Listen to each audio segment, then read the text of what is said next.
Good morning, everyone. Thank you for meeting with me again today. Another lovely morning out in Western Canada. So I've got a little friend. Say hi, Boo. He's more interested in the birds. So it's still flower season in my neck of the woods, and the next wind will bring everything down. So it's a very ephemeral time where you really feel every moment is going to bring all of these petals down, and it's going to be a petal shower. The first day feels like a wedding with flower petals everywhere, and then after that it's kind of a mess. But it's just such a lovely time of anticipation and beauty. It is such a feast for the senses, and I am absolutely enjoying it and very happy to share it with you here in this practice today. We are continuing our series about developing self-control as a pivotal modality of conflict management. In fact, the series started with a participant request for conflict management, and it kind of just turned into this particular take on conflict management, and that is developing self-control so that we are not reactive in a way that doesn't align with our overall goals and values as a human. We have focused on many pivotal points, including how we handle conflict management visualizations, loving kindness, gratitude, rewiring our thoughts so that we complain less and focus more on the positive. So those are many different aspects of developing self-control, but also feeling good, rewiring ourselves to feel better, to appreciate what's great and beautiful instead of what's annoying and frustrating. The more attention we give to the positive, the less frustrated we are by the little things that we, don't perceive to have absolute control over, such as Balthazar and all these birds. Oh, to be a cat. Okay. In today's practice, we're going to explore a few more of our thoughts in a mindfulness of thoughts practice. So this is a basic meditation anchor for mindfulness meditation, but it is very useful in developing the discipline for having better self-control and also for handling ourselves more skillfully in conflict. So what exactly are we thinking about? Because our thoughts make up our character, make up our destiny. So what exactly is going on in there? And there's nothing to be ashamed of if you notice that you're spending most of your time griping or worrying or complaining or being angry. These are opportunities to get back on the road, right? We have lost track of the map for a moment, and we're getting back on the road. So no point spinning in the ditch or spinning in circles on the side of the road. We are just going to get back on the road and keep going. And as an intention for the week, when we find ourselves stuck in complaining or moping, a sense of victimization, use that as an opportunity to realign with appreciation, with gratitude, with laying our intention so that we can manifest what's highest and best for ourselves and others. Use those moments as wake-up calls to get back on the freeway. And just how much time do we spend sort of spinning in circles on the side of the road? That's a good thing to understand. How many of our thoughts are spent in a way that doesn't align with our higher goals of contributing our best to self and community. So me, even as a meditation teacher and a lifelong spiritual student, practitioner, it's a lot. A lot of my thoughts are not aligned with highest and best. What is easier is getting back on the road and beating myself up less when I notice that I'm off track. Let's begin by getting into the mindful body, just assuming a position that's strong and straight. Where's that?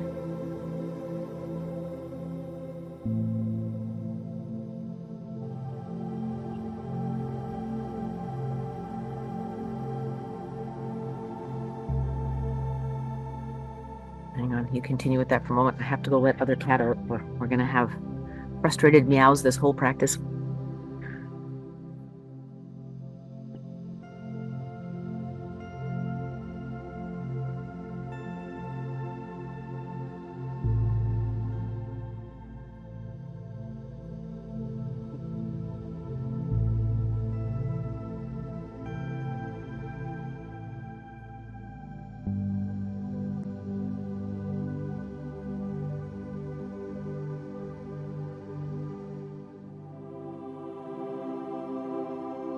Little fuzzball next to me. He is absolutely exploding hair.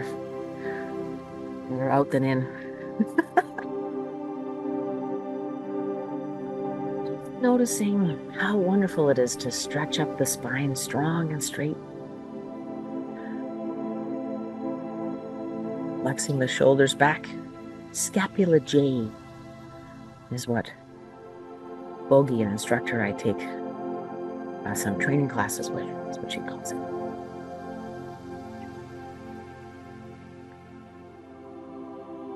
And noticing where the sit bones make contact with your chair or mat or mattress. Just aligning our sacrum in a way that's comfortable. Maybe we're tipped too far one way. That's Mama Bird alerting Papa Bird about my cats in the yard.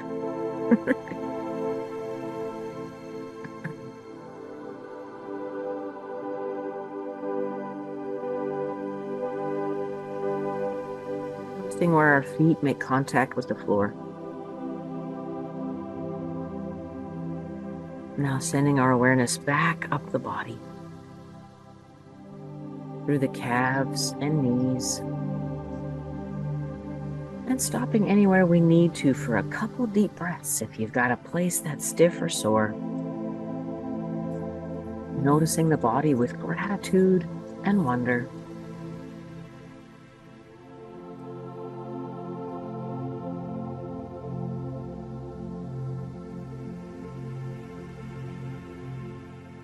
I've been experiencing some back problems the last couple weeks. I'm just going to spend a little time in my hip and sacrum area,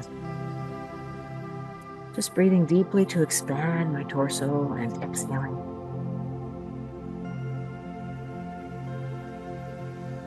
Sending awareness further up the body into the belly, noticing the belly's rise and fall as we continue to breathe. Lifting the shoulders to the ears and lowering them. Noticing for me, the warmth of the sun on my face. It's wonderful. Noticing the feeling of my hair on my ears. Maybe you notice that as well. Noticing the smile that stretches out the face. This is a visualization that Tara Brach often brings into her practice, is the sense of the smile filling up the whole body. I love that. Makes me feel like a Cheshire cat. Noticing the smile, the lift and light of the smile spreading all the way through the body. Even into the heart. Through the belly, through everything sore that we might be holding on to. Letting that smile just drift through the body, out the tops of our heads, out through our toes.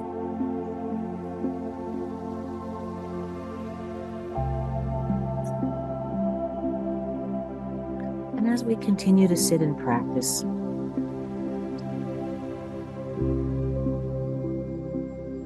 using any of the other anchors with which we are very familiar to guide our work, listening. In my case, there are many birds here that are calling my attention. Mindfulness of the body, and of course, mindfulness of the breath.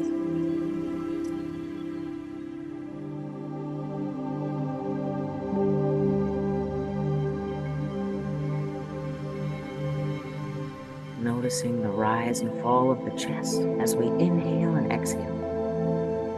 And as we continue to sit and practice, we invite the river of our thoughts to flow.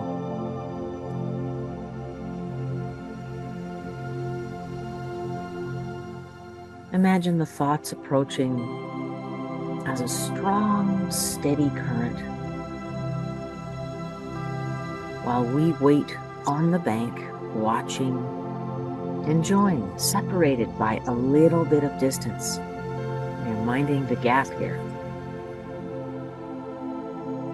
Just noticing what thoughts arise and allowing them to come and pass.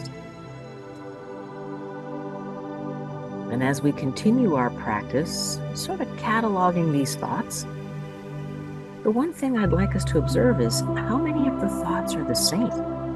What? Buddy?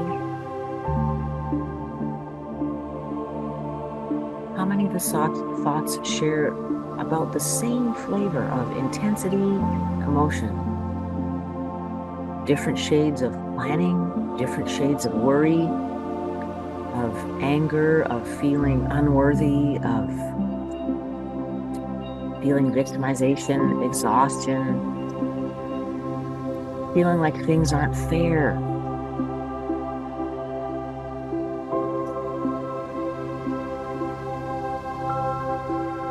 What's going on here today?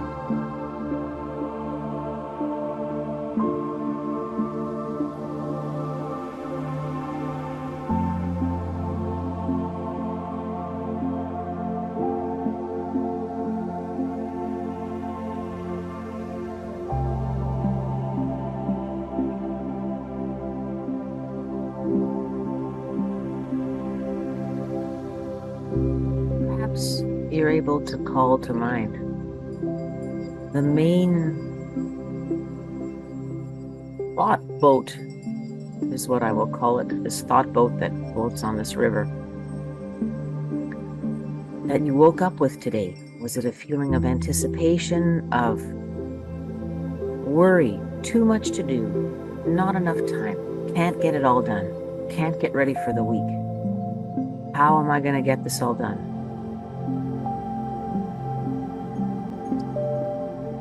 Was it a sense of what a wonderful, lazy Sunday this is going to be? Just noticing what intention was unconsciously laid the moment we woke up this morning. Because that's going to determine the course of the day. That's going to determine the other thoughts that we attract, the things we say, the actions we take.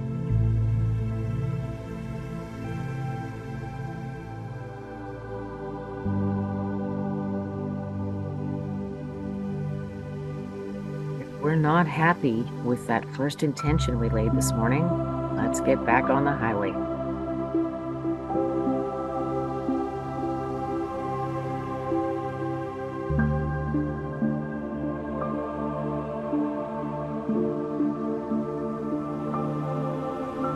In my case, which I've already related during this practice, I've got an overwhelming amount of work to get done, and yard work, housework, supporting my kids, preparing for work for the week, taking care of my parents who are recovering from surgery and hospitalization right now. So it's just, I'm feeling pretty, not overwhelmed, but I can't get anything done well. I don't have time to sit down and dig into anything. I am just assessing for triage, basically. Triage my life is how it feels. And that's stressful, right? I feel like my life is an ER room and I have to triage it. And so I want to get back on the highway because life isn't going to change. I need to change my attitude.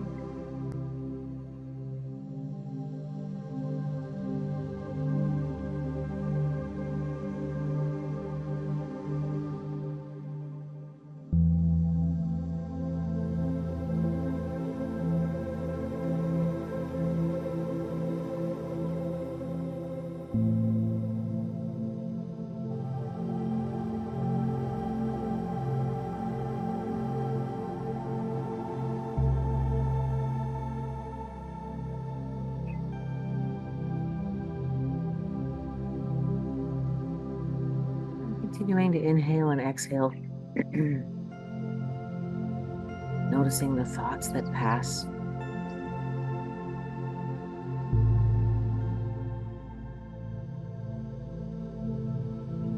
Noticing if our thoughts are aligned with our highest and best.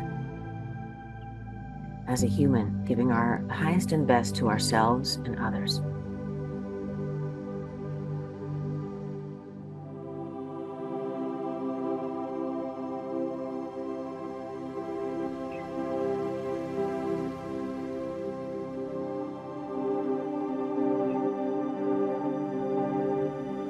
As a thought arises that does not feel aligned with this path, with this intention,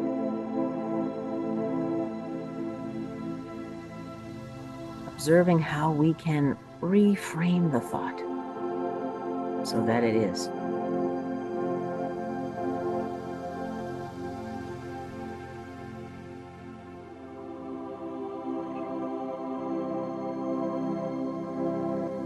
For example, there's a lot going on right now, but I am committed to giving my highest and best to myself and others. That means I do not give myself permission to be reactive when I'm tired. It means I'm going to have to speak less, breathe more.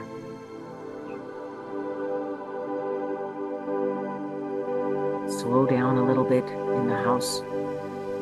Ask for help where I can.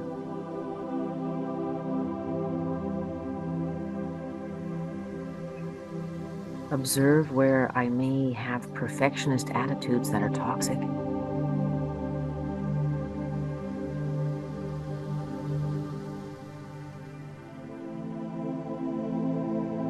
What's the minimum we need to feel good, to feel worthy? Do I have to have a clean house, perfect dinner?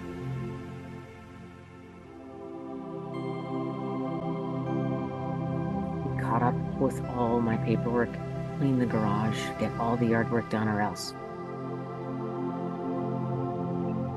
Pull out all these dandelions. Do I have to have that done for me to be worthy of giving myself patience and love and giving that to others?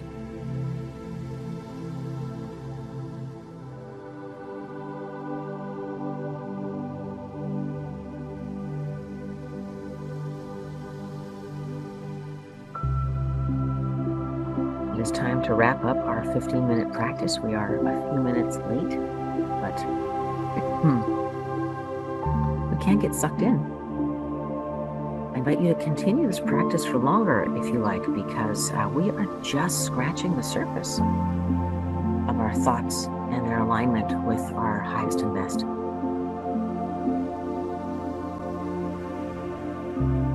Again, I invite you over the week to notice patterns. There's no need to process and take action on the patterns.